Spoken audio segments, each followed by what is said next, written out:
مفتی طارق مسعود کے بیانات کے لیے طارق مسعود آفیشیل کو سبسکرائب کریں۔ طارق مسعود آفیشیل۔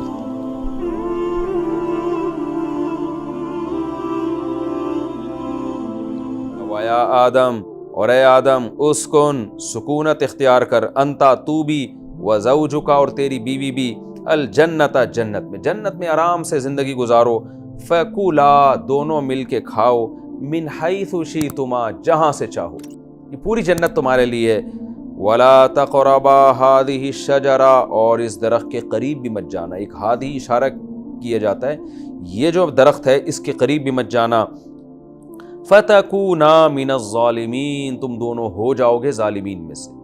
اللہ کی حکمت تھی، اللہ نے پوری جنت آدم علیہ السلام کے لیے حلال کر دی، ایک خاص قسم کے درخت پر پابندی لگا دی، اور ہمیں قرآن یہ واقعہ کیسے بیان کر رہا ہے، اس میں کیا کیا اسباق ملتے ہیں۔ فَوَسْوَسَ لَهُمَا الشَّيْطَانُ، قرآن کہہ رہے شیطان نے ان کے دلوں میں وسوسے ڈالے۔ یہاں بڑی ایک بحث ہوئی ہے کہ شیطان جنت میں پہنچا کیسے۔ علماء کہتے ہیں اس کے لیے جنت میں جانا ضروری نہیں ہے، یہ بھی ممکن ہے اللہ نے اس کو اختیار دیا ہو، جنت میں بھی جا سکتا ہو اس وقت، اور یہ بھی ممکن ہے وہیں بیٹھ کر دل کے اندر وسوسے ڈال سکتا ہو، تو یہ دونوں باتیں ممکن ہیں عملاً۔ بہرحال شیطان نے ان کے دلوں میں وسوسے ڈالنا شروع کر دیے، لِيُبْدِيَ لَهُمَا، جس کا رزلٹ یہ نکلنا تھا کہ ان کے لیے ظاہر کر دے، ماں، وہ چیز، وُورِيَ عَنْهُمَا، جو ان دونوں سے چھپی ہوئی تھی، مِن سَوْآتِهِمَا، یعنی ان کی شرمگاہیں۔ میاں بیوی کے لیے ایک دوسرے سے پردہ نہیں ہوتا، لیکن نارملی میاں بیوی بھی ایک دوسرے سے اپنی شرمگاہ کو چھپاتے ہیں، اور نارمل کنڈیشن میں بھی میاں بیوی اس میں حیا محسوس کرتے ہیں کہ ایک دوسرے کے سامنے بے لباس ہو کے بیٹھیں جیسے کہ کلچر ہے ہمارا، تو یہ انسان کی حیا کا تقاضا ہے۔ ویسے تو میاں بیوی کے لیے حلال ہے ایک دوسرے کے سامنے بے لباس ہونا، لیکن نارمل کنڈیشن میں ایسا ہوتا نہیں ہے، اور اس کو حیا کے خلاف سمجھا جاتا ہے، اور قرآن بھی اسی کو اپریشیٹ کرتا ہے، تو تاکہ ان کے سامنے ظاہر کر دے جو شرمگاہ وہ ایک دوسرے سے چھپا رہے ہیں۔ وَقَالَ مَا نَهَاكُمَا رَبُّكُمَا، اور شیطان نے ان سے آ کے یعنی دل میں وسوسے ڈالے، اور کیا وسوسے ڈالے؟ مَا نَهَاكُمَا رَبُّكُمَا، تم دونوں کے رب نے تم دونوں کو نہیں روکا، عَنْ هَذِهِ الشَّجَرَةِ، اس درخت سے، إِلَّا أَن تَكُونَا مَلَكَيْنِ، مگر صرف اس لیے کہ تم دونوں فرشتے بن جاؤ گے، أَوْ تَكُونَا مِنَ الْخَالِدِينَ، یا تم دونوں ہمیشہ رہنے والوں میں سے بن جاؤ گے۔ وسوسے کیا ڈالے شیطان نے؟ بار بار آ کے آدم اور حوا کے دل میں یہ بات ڈالتا رہا کہ اللہ نے پوری جنت میں ہر طرف سے کھانے پینے کی اجازت دے دی ہے، اس درخت سے منع کیا تو یقیناً اس میں کوئی خاص چیز ہوگی، کوئی خاص بات ہوگی کہ جس کے کھانے سے کچھ انسان جو ہے وہ کوئی خاص فائدے کی بات ہوگی۔ یہ انسان کی عادت ہے، جس چیز سے روکا جاتا ہے نا وہ اسی کا حریص ہوتا ہے۔ تو شیطان نے دل میں وسوسہ ڈالا، ہاں بھائی وہ خاص بات یہ ہے کہ اس کے کھانے سے نا تم پر موت ختم ہو جائے گی، اتنی خوبصورت جنت تم ہمیشہ ہمیشہ رہو گے اس میں، اور فرشتوں کی طرح بن جاؤ گے۔ فرشتے بننے کا مطلب جیسے فرشتوں پہ موت نہیں آتی، تم بھی ایسے ہی بن جاؤ گے۔ تو اب کیا ہوا ہے؟ وَقَاسَمَهُمَا، اور دونوں سے قسمیں اٹھانے لگا، إِنِّي لَكُمَا لَمِنَ النَّاصِحِينَ، بے شک میں تمہارے خیر خواہوں میں سے ہوں۔ دیکھیں شیطان انسانی شکل میں آ کے نہیں قسمیں اٹھاتا، بلکہ یہ بھی وسوسے ڈالتا ہے کہ یہ جو یعنی اس کی قسموں کا مطلب یہ ہے کہ آپ کے دل میں جو یہ وسوسہ آ رہا ہے نا کہ یہ گناہ کرنے میں مجھے فائدہ ہے، تو وہ اتنی تاکید سے وسوسہ آتا ہے کہ جیسے جو آدمی پہلی دفعہ ہیروئن پیتا ہے یا نشہ کرتا ہے، تو شیطان کیا وسوسہ ڈالتا ہے؟ پہلے تو انسان کا ضمیر ملامت کرتا ہے، بھائی دیکھو چرسیوں کا حال دیکھو، ہیروئنچیوں کا حال دیکھو، کیا ہو رہا ہے۔ شیطان دل میں جا کے وسوسہ ڈالتا ہے کہ نہیں تم ایک دفعہ ٹرائی کر لو، 2 دفعہ پی لو، کوئی بھی گناہ ہو اسی طرح ہی ہوتا ہے۔ پھر ایک وسوسے کا درجہ ہوتا ہے، اتنا زبردست وسوسہ آتا ہے کہ انسان سمجھتا ہے کہ میں یہ نشہ نہ کر کے گویا غلط کر رہا ہوں۔ تو یہ وہ کیفیت ہے جس کو قرآن قسموں سے تعبیر کر رہا ہے، کیونکہ جب کوئی قسم اٹھا کے کوئی بات کرتا ہے نا تو ہمیں یقین آ جاتا ہے۔ تو شیطان بھی بعض دفعہ اتنے پاورفل وسوسے ڈالتا ہے کہ گویا شیطان قسمیں اٹھا کے کہہ رہا ہوتا ہے کہ تم یہ کام کر لو۔ بالکل یہی کنڈیشن آدم اور حوا علیہ السلام کے ساتھ کی کہ یہ جو ان کے دل میں جو خیال آنے لگے کہ بھئی اگر ہم اس درخت سے کھائیں گے تو ہمیشہ زندہ رہیں گے، اس وجہ سے اللہ نے ہمیں اس سے روکا ہے، یہ اتنی تاکید کے ساتھ وسوسے دل میں آنے لگے کہ یعنی ان کو یقین ہو گیا کہ یہ کھانے میں ہمارا بہرحال فائدہ ہی فائدہ ہے۔ تو اس پاورفل وسوسے کو قرآن اس انداز سے تعبیر کر رہا ہے، فَدَلَّاهُمَا بِغُرُورٍ، شیطان نے دھوکے کے ساتھ ان کی رہنمائی کی، یعنی یہ غلط وسوسے تھے۔ فَلَمَّا ذَاقَ الشَّجَرَةَ، بس جب دونوں نے درخت سے چکھا، بدت لہما سوآتہما، دونوں کی شرمگاہیں ایک دوسرے کے لیے ظاہر ہو گئیں۔ سب سے پہلی سزا یہ ملی، اللہ نے جنت کا لباس چھینا۔ وَطَفِقَا يَخْصِفَانِ عَلَيْهِمَا مِنْ وَرَقِ الْجَنَّةِ، اور شرم کی وجہ سے جنت کے درختوں کے پتوں سے اپنے جسم کو ڈھانپنا شروع کر دیا انہوں نے۔ یہاں ایک بڑا مسئلہ ہے کہ دیکھیں، اہل سنت والجماعت کا اس بات پر اجماع ہے، اس پر قرآنی آیات احادیث شاہد ہیں کہ پیغمبر سے گناہ نہیں ہوتا، اجتہادی خطا ہوتی ہے۔ تو تمام مفسرین جتنے بھی معتبر ہیں وہ یہاں متفق ہیں کہ یہاں آدم علیہ السلام سے اجتہادی خطا ہوئی ہے۔ وہ اجتہادی خطا کیا ہے؟ وہ اجتہادی خطا یہ ہے کہ جب ان کے دل میں یہ وسوسہ آیا نا کہ اس چیز سے اللہ نے ہمیں روکا ہے، اس درخت سے ہم کھائیں گے تو ہم ہمیشہ زندہ رہیں گے، تو ان کے دل میں ایک لالچ پیدا ہوئی۔ اب کیا ہوا ہے کہ جب انسان کے دل میں کسی کام کو کرنے کی لالچ پیدا ہوتی ہے نا، تو پھر وہ اس کے جواز کے بہانے تلاش کرتا ہے۔ تو آدم علیہ السلام اور اماں حوا بھی بیٹھ کے سوچنے لگے کہ بھائی اللہ تعالیٰ نے ہمیں جو اشارہ کر کے کہا ہے نا، ہادھی شجرہ، یہ والا درخت نہیں کھانا، تو اس ٹائپ کے جنت میں اور بھی تو بہت سارے درخت ہیں۔ مثال کے طور پر فرض کر لیں کہ وہ آم کا درخت ہے، ایک فرض کر لیں، تو اللہ نے تو یہ کہا ہے نا یہ آم کا درخت نہیں کھانا، تو ہم وہاں سے ٹرائی کر لیتے ہیں، دوسرے والا درخت کھا لیتے ہیں، یہ والا کھائے نا اللہ تعالیٰ نے۔ حالانکہ جب اشارہ کیا جاتا ہے، بھائی آپ جب کسی کو سمجھاتے ہیں کہ یہ کوئی حکیم سمجھا رہا ہو کسی مریض کو کہ تم کریلے کی بیل کی طرف اشارہ کر کے کہہ رہا ہو یہ پھل تم نے نہیں کھانا ہے، تو اس میں جنرلی اس کا یہی مطلب ہوتا ہے کہ پوری دنیا میں کہیں بھی کریلا تم نے نہیں کھانا ہے، تمہیں نقصان دے گا۔ جب شوگر کے مریض کے سامنے رسگلے پڑے ہوئے ہوں اور آپ اس کی طرف اشارہ کر کے کہیں کہ تم نے یہ مٹھائی نہیں کھانی ہے، تو یہ کا لفظ صرف تعیین کے لیے ہوتا ہے، اس کو اور واضح کرنے کے لیے ہوتا ہے کہ خوب سمجھ لو کہ میں کون سی مٹھائی سے تمہیں روک رہا ہوں۔ یہ مطلب نہیں ہوتا کہ اس ڈبے کا رسگلہ تو تم نہیں کھاؤ، باقی ڈبوں سے تم 10 رسگلے خرید کے کھا لو۔ تو تعیین کا مقصد اللہ تعالیٰ کا ہرگز یہ نہیں تھا، اشارہ کا مقصد کہ صرف اس پھل کو کھانے پر پابندی ہے، باقی پوری دنیا پوری جنت میں اس درخت، اس کے علاوہ جو درخت ہیں اسی نوعیت کے، ان سے جہاں سے چائے کھا سکتے ہو۔ لیکن چونکہ آدم علیہ السلام اور اماں حوا کے دل میں وسوسے آنے لگے کہ یہاں اللہ نے پابندی لگائی ہے تو ہمیں ہمیشہ اس زندہ رہنا ہوگا اگر ہم یہ کھا لیں گے، تو جب ایسے وسوسے انسان کو آتے ہیں تو پھر وہ جواز کے بہانے تلاش کرتا ہے۔ تو آدم اور حوا کے دل میں یہ خیال آیا کہ اللہ نے اس درخت سے بولا ہے، وہ والے سے نہیں بولا، تو ہم وہاں سے ٹرائی کرتے ہیں۔ تو یہ ایک اجتہادی غلطی تھی، لیکن پیغمبروں کی معمولی سی غلطی کو قرآن بہت بڑے جرم سے تعبیر کرتا ہے۔ وَعَصَىٰ آدَمُ رَبَّهُ فَغَوَىٰ، قرآن کہتا ہے سورہ طٰہٰ میں آدم نے رب کی نافرمانی کی اور گمراہ ہو گئے۔ تو یہ قرآن یعنی اللہ کی جلالت ہے، اللہ کا جلالی انداز ہے۔ جیسے کہ یونس علیہ السلام کے بارے میں قرآن کیا کہتا ہے کہ یونس علیہ السلام ہم سے پرمیشن کے بغیر اپنی قوم کو چھوڑ کے چلے گئے۔ فَظَنَّ أَن لَّن نَّقْدِرَ عَلَيْهِ، اور یونس علیہ السلام کے بارے میں قرآن کہہ رہا ہے فَظَنَّ أَن لَّن نَّقْدِرَ عَلَيْهِ، یونس یہ سمجھے کہ ہمیں یونس پر قدرت ہی نہیں ہے۔ حالانکہ دیکھیں کوئی پیغمبر کبھی بھی یہ نہیں سمجھ سکتے کہ اللہ کو ان پر طاقت نہیں ہے۔ یونس علیہ السلام سے تو ایک اجتہادی غلطی تھی کہ اللہ نے عذاب کا وعدہ کیا ہے، تو اس قوم پہ عذاب آئے گا تو میں بھی اس عذاب میں پھنسوں گا، تو قوم تو ایمان لا نہیں رہی ہے تو نکل جاؤ یہاں سے۔ یونس علیہ السلام کا مقصد ہرگز اللہ کی نافرمانی نہیں تھی، لیکن اللہ کا انداز ہے جلالی، اس کی کتاب جلالی ہے، تو اللہ اسی انداز میں بیان کرتا ہے کہ یونس علیہ السلام کو ہم نے سزا دی اور مچھلی کے پیٹ میں پہنچا دیا۔ کیوں؟ یونس یہ سمجھ بیٹھے تھے کہ اللہ کو آپ پر قدرت ہی نہیں ہے۔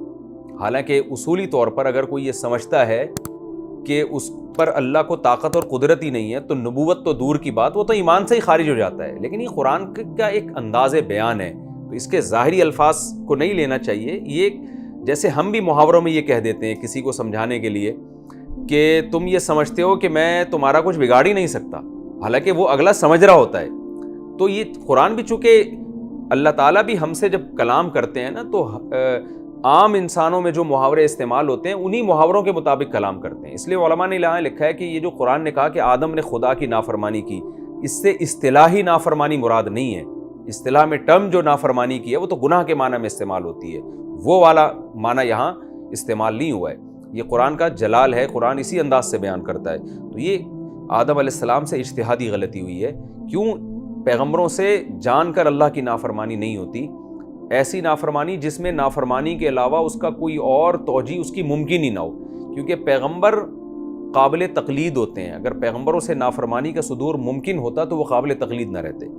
تو قرآن کہہ رہا ہے فلما ذاق الشجرہ، شیطان نے کیا کیا، وسوسے دل میں ڈال کے مزین کر دیا اور پھر آدم علیہ السلام سے خطا کروا دی.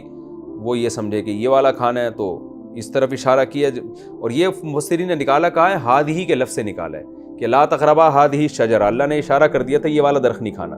تو اس سے صاف پتہ چلتا ہے کہ آدم علیہ السلام نے کوئی دوسرا درخت کھا کے یہ سمجھے کہ اس میں شاید اللہ ناراض نہ ہو، حالانکہ اللہ کی خشیت کا تقاضا یہ تھا کہ کسی درخت سے بھی نہ کھاتے. اللہ سے پہلے پرمیشن لیتے کہ اللہ تو نے یہ والا منع کیا ہے، کیا سارے درخت منع ہیں؟ لیکن ظاہر ہے شیطان نے جب یہ بتا دیا کہ اس میں آپ کے اتنے فائدے ہیں، تو جب انسان کو کسی چیز میں فائدہ نظر آتا ہے تو پھر وہ اس کی یہ نیچر ہے کہ وہ کوشش کرتا ہے کوئی جواز کا بہانہ نکلے. تو عین ممکن ہے آدم علیہ السلام کے دل میں خیال آیا ہو کہ ہم اگر اللہ سے پوچھیں گے کہ کیا سارے درخت حرام ہیں تو اللہ پابندی نہ لگا دے، تو کھا پہلے لو پوچھ بعد میں لو.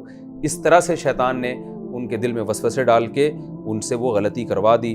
فلما ذاق الشجرہ، جب دونوں نے درخت کو چکھا ہے، بدت لہما سوآتہما، سب سے پہلے لباس چھینا گیا، وناداہما ربہما، اور ان کے رب نے ان دونوں کو پکارا، الم انہکما، اے آدم اور حوا کیا میں نے تمہیں روکا نہیں تھا، عن تلکما الشجرہ، اس درخت سے،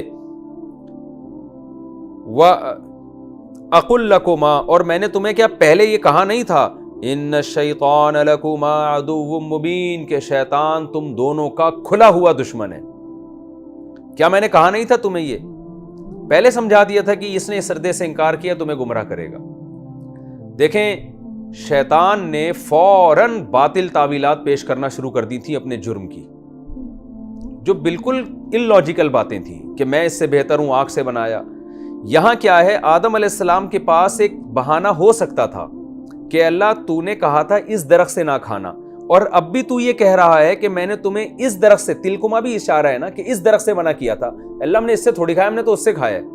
لیکن آدم علیہ السلام نے یہاں عذر پیش نہیں کیا. وہ اللہ کے غضب اور سزا جو اللہ نے دی جنت سے کہ لباس کا چھن جانا، اس سے سمجھ گئے کہ مجھ سے نافرمانی ہوئی ہے، مجھ سے غلطی ہوئی ہے. اب بجائے اس کے کہ میں تعویلات کروں کہ اللہ تو نے اس والے سے منع کیا تھا، اس والے سے منع نہیں کیا تھا، اور اب تو ڈانٹ بھی اس والے پہ رہا ہے، اس والے پہ تھوڑی ڈانٹ رہا ہے، کوئی لاجک پیش نہیں کی. اللہ کے غضب کو دیکھ کے سمجھ گئے کہ ہم سے غلطی ہوئی ہے. فوراً کیا کرنے لگے، قالا، اے ہمارے رب، ربنا، دونوں کہنے لگے ربنا، اے ہمارے رب، ظلمنا انفسنا، ہم نے اپنی جانوں پر ظلم کیا ہے، وَإِن لَّمْ تَغْفِرْ لَنَا، اب ہمارے پاس کوئی آپشن نہیں ہے سوائے اس کے کہ تو ہمیں معاف کر دے. ہم سزا کے مستحق ہیں، تو جو سزا دینا چاہے ہم مستحق ہیں. وَإِن لَّمْ تَغْفِرْ لَنَا، لیکن اگر تو نے ہمیں معاف نہ کیا، وَتَرْحَمْنَا، اور ہم پہ رحم نہ کیا، لَنَكُونَنَّ مِنَ الْخَاسِرِينَ، ہم قسم اٹھا کے کہتے ہیں ہم برباد ہو جائیں گے، خسارے والوں میں سے ہو جائیں گے. فوراً اللہ سے توبہ استغفار کرنے لگے، معذرت کرنے لگے. تو کیسی اچھی مثال قائم کر دی آدم علیہ السلام نے. اور اللہ نے بھی کتنا خوبصورت انداز انسان کی ابتدا کا بیان کیا. اور آج سائنسدان کس یونیورسٹیاں اور ہمارے کالجز انسان کو کس میں لگا رہے ہیں کہ بندر تھے جو مختلف مراحل سے یہاں تک گزر کے آئے ہو. کیا انسان انسانیت پہ چلے گا؟ کیا وہ انسانیت کو فالو کرے گا؟ تو کتنا خوبصورت انداز تھا انسان کو دنیا میں لانے کا اور اسے اس پریکٹیکل سے گزارنے کا. کتنا خوبصورت انداز قرآن نے اختیار کیا اور ہمارے رب نے اختیار کیا. ہمیں ہمارے باپ آدم کو پیدا کر کے ان کو جنت میں رکھا. قرآن کیا کہتا ہے، قال اہبطوا، یہاں سے نکل جاؤ، بعضکم لبعض عدو، تم میں سے بعض کے دشمن ہوں گے. یہاں قرآن نے پوری بات بیان نہیں کی، اجمالی بیان کی ہے. ایک اور مقام پر اللہ نے دوسرے، یعنی جب آدم علیہ السلام نے توبہ کی ہے تو سورہ طٰہٰ میں آتا ہے ثم اجتباہ ربہ، آدم کے رب نے ان کی توبہ قبول کر لی اور دوبارہ ایسا ہی اپنا برگزیدہ اور منتخب بنا لیا جیسے وہ پہلے تھے. وہدا، اور پھر ان کی صحیح رہنمائی کی، آئندہ ان سے ایسی غلطی نہیں ہوئی، یعنی اللہ نے ہونے نہیں دی ان سے ایسی غلطی کبھی. یعنی ان کی ایسی تربیت ہو گئی کہ اب آئندہ انہوں نے اس طرح کی اجتہادی غلطی بھی نہیں کی. تو سورہ طٰہٰ میں آتا ہے کہ جیسے ہی آدم علیہ السلام نے یہ الفاظ کہنا کہ اللہ ہم سے ظلم ہوا ہے اپنی جان پر، تو نے ہمیں معاف نہ کیا تو ہم تو برباد ہو جائیں گے. تو اللہ فرماتے ہیں ثم اجتباہ ربہ، اللہ نے ان کی توبہ قبول کر لی. اور نہ صرف یہ کہ قبول کیے بلکہ اس غلطی سے پہلے اللہ کے جتنا قرب تھا، جتنے قریب تھے، ویسا ہی اللہ نے قرب عطا کر دیا۔ اجتبا کا معنی دوبارہ اللہ نے ان کو سلیکٹ کر لیا اپنے قرب کے لیے، اپنی محبت کے لیے۔ یہاں قرآن کہہ رہا ہے کہ ہم نے ان کو حکم دیا یہاں سے چلے جاؤ، تو اس سے صاف پتہ چلتا ہے کہ توبہ تو اللہ نے قبول کر لی اور اپنا قرب بھی دے دیا، لیکن اس خطا کا جو دنیاوی حکم تھا، دنیاوی لحاظ سے جو پنشمنٹ تھی، وہ بہرحال اللہ نے دی ہے۔ تو اب یہ پنشمنٹ ظاہری لحاظ سے پنشمنٹ تھی، حقیقت میں پنشمنٹ نہیں تھی، بلکہ اس سے صاف پتہ چلتا ہے کہ اس آیتوں سے لگ رہا ہے کہ آدم علیہ السلام سے جو خطا ہوئی، اللہ نے توبہ قبول کی، لیکن اللہ نے کہا توبہ تو قبول کروں گا، اب جنت میں ہی رہو گے، نکل جاؤ یہاں سے، اب زمین پہ جا کے رہو، اور اس طرح سے رہو گے کہ تم سب آپس میں لڑو گے۔ یعنی جنت تو امن کی جگہ ہے، وہاں تو لڑائی پھڈا نہیں ہے، لیکن دنیا میں جب تمہاری خواہشات پوری نہیں ہوں گی تو پھر آپس میں تم خواہشات کے حصول کے لیے لڑائیاں کرو گے، ایک دوسرے کو مارو گے، پیٹو گے۔ وہ اس وقت سے لے کے آج تک جنگیں ہو رہی ہیں اور ختم ہونے کا نام نہیں لے رہی، اور آپ دیکھ لیں ابھی روس نے یوکرائن پہ بیٹھے بیٹھے حملہ کر دیا، اور یہ چلتا رہے گا قیامت تک۔ تو یہ اس سزا کا نتیجہ نہیں ہے، یہ اس غلطی کا نتیجہ نہیں ہے، بلکہ دنیا میں تو اللہ کو اتارنا تھا۔ اللہ کو پتا تھا آدم علیہ السلام سے خطا ہوگی، لیکن اللہ اس پروسیس سے گزار کے اتار رہے ہیں، اور یہ بتانے کے لیے کہ میں نے تمہاری توبہ قبول کر لی ہے، جیسے کہ سورہ طٰہٰ میں، لیکن اس کی یہ دنیاوی اثر بہرحال مرتب ہوگا کہ اس کے نتیجے میں اب میں تمہیں دنیا میں بھیجوں گا، اور تمہیں اب آزمایا جائے گا۔ جو غلطیوں سے بچیں گے، شیطان کے بہکاوے میں نہیں آئیں گے، اب وہ اس جنت میں داخل ہوں گے، اور جو شیطان کے بہکاوے میں آئیں گے وہ اس جنت سے محروم کر دیے جائیں گے۔ تو یہ سزا تھی، دنیاوی سزا تھی۔ دنیاوی سزا کا مطلب یہ ہوتا ہے، ایک سزا وہ ہوتی ہے جو اللہ کے غضب کی وجہ سے ہو، اور ایک سزا وہ ہوتی ہے جو تربیت دینے کے لیے ہو، ایک پروسیس سے گزار کر اس میں کوئی حکمتیں اور مصلحتیں ہوں۔ تو یہ ان حکمتوں اور مصلحتوں کے لیے جس کے لیے آدم کو پیدا کی، کیونکہ اللہ نے اصل میں آدم کو زمین کے لیے پیدا کیا تھا، جنت کے لیے پیدا نہیں کیا تھا، لیکن اللہ پہلے زمین پہ بھیجتے تو وہ پروسیس سے گزر کے نہ آتے، وہ اسباق حاصل نہ ہوتے۔ اس پروسیس سے گزارا گیا کہ دیکھو شیطان نے تمہیں بہکایا، اب تم توبہ کر رہے ہو، میں توبہ قبول کر رہا ہوں، اپنی اولاد کو جا کے بتا دینا، یہ شیطان تمہارے پیچھے اسی طرح سے لگا رہے گا، اور ایسے ہی گناہوں کو مزین کر کے تمہارے سامنے لاتا رہے گا۔ تو قرآن کہہ رہا ہے اہبطوا، اتر جاؤ یہاں جنت سے۔ یہاں بھی اترنے کا مطلب دونوں مطلب ہو سکتے ہیں، یا تو ہو سکتا ہے جنت کہیں اونچائی پر ہو، آسمانوں کے اوپر ہو، ہمیں نہیں پتہ، کوئی خاص سیارہ ہو، کوئی زمین کی طرح اللہ نے کوئی بہت بڑی جنت والی زمین بنائی ہو، کہکشاؤں کے اندر چھپی ہوئی ہو، یہ بھی ہو سکتا ہے وہاں سے اوپر سے نیچے لایا گیا، اور یہ بھی ہو سکتا ہے کہ وہ جہان ہی الگ ہو، جیسے جنات کا جہان ایک الگ ہے، وہ اس سائنسی دنیا اس کو ٹریس نہیں کر سکتی، تو عین ممکن ہے اسی زمین میں اللہ نے جنت کو بنایا ہوا ہو، ہمیں نہیں پتہ، وہ ایک الگ، جیسے ہم جب بستر پہ سوتے ہیں تو عالم خواب میں داخل ہو جاتے ہیں، وہ اسی بستر پہ ہوتا ہے لیکن ایک الگ عالم ہوتا ہے۔ جب میت کو قبر میں رکھا جاتا ہے تو اس مادی قبر میں جاتی ہے میت، لیکن برزخ میں داخل ہو جاتی ہے، وہ ایک الگ جہان ہے۔ قرآن میں کیا آتا ہے کہ نوح علیہ السلام کی قوم کو سمندر میں غرق کیا گیا اور آگ میں ڈال دیا گیا، تو حالانکہ سمندر میں تو پانی ہے لیکن آگ وہ ایک الگ جہان ہے۔ تو یہ بھی ممکن ہے کہ جنت ایک الگ جہان میں ہو، تو اللہ نے وہاں سے اتارنے کا مطلب بلندی سے پستی کی طرف، یعنی معنوی طور پہ بلندی، کیونکہ جنت بہرحال خوشنما ہے، خوبصورت ہے، اور زمین اس کے مقابلے میں ہیچ ہے، تو اس معنوی طور پر یہ گویا ایک قسم کی پستی ہے۔ تو جیسے شیطان کو اللہ نے کہا دربار سے نکل جا، تو بلندی سے پستی کی طرف آیا، تو آدم علیہ السلام بھی جب جنت سے اس جہان کی طرف آئے، چاہے وہ جنت اسی زمین پہ ہی کیوں نہ ہو، تو اس جہان کی طرف آنے کو بلندی سے پستی کی طرف آنے سے تعبیر کیا ہو۔